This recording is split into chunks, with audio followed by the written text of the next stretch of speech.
name is from I study at 8th grade. Today I'll tell you about the influence of Anglicism on the Kazakh language. My teacher is Kazakh. Okay, let's start. At first I'll tell you basic what is the Anglicism. An Anglicism is a linguistic term referring to a word, phrase, or construction borrowed from the English language into another language. This borrowing can occur for various reasons such as cultural exchange, technological advancements, globalization, or socio-political influences. Anglicism can encompass a wide range of linguistic elements, including vocabulary, syntax, grammar, and even pronunciation. They often reflect the domination role of English as a global language and can be found in many languages around the world, adapting to fit the linguistic and cultural context to the borrowing language. The aim of this work is first identify the types and frequency of Anglicism present in contemporary Kazakh discourse, explore the historical, socio-cultural, and linguistic factors contributing to the influx of Anglicism into the Kazakh language. Analyze the semantic and syntactic integration of Anglicism into the Kazakh linguistic system. Examine the impact of Anglicism on Kazakh language dynamics, cultural identity, and language attitudes.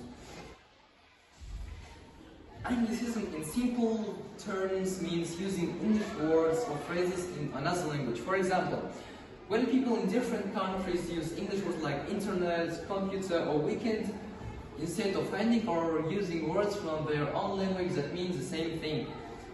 It happens a lot because English is spoken in many places around the world and is often used in technology, business, and popular culture.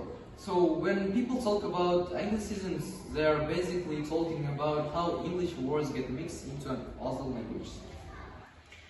Some example of Anglicism in different language. First, French. In French, you might hear words like le weekend, which means just weekend, le smartphone, or le jogging, which are borrowed from English.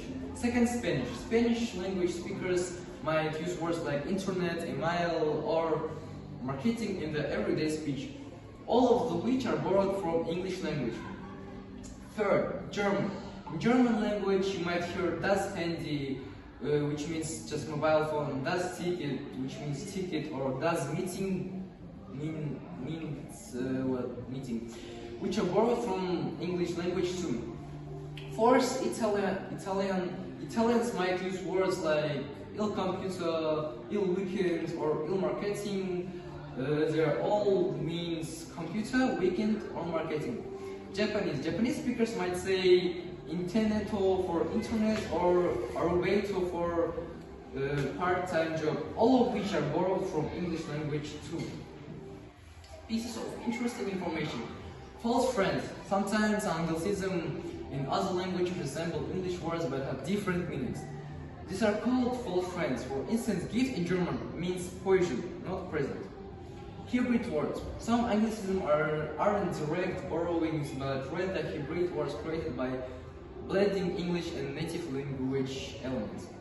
For example, in Japanese, pasokon is a blend of personal computer, and in German, handy blends hand, and y a command suffix in German. Back formation.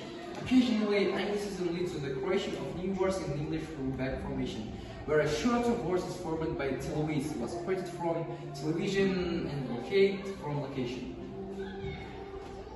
Conclusion. The study of Anglicism in the Kazakh language provides valuable insights into the dynamics of language contact, adaptation, and evolution in a rapidly changing world. By understanding the phrase's nature and implications of Anglicism, we can better appreciate the complex relationship between English and Kazakh and its impact on language and culture.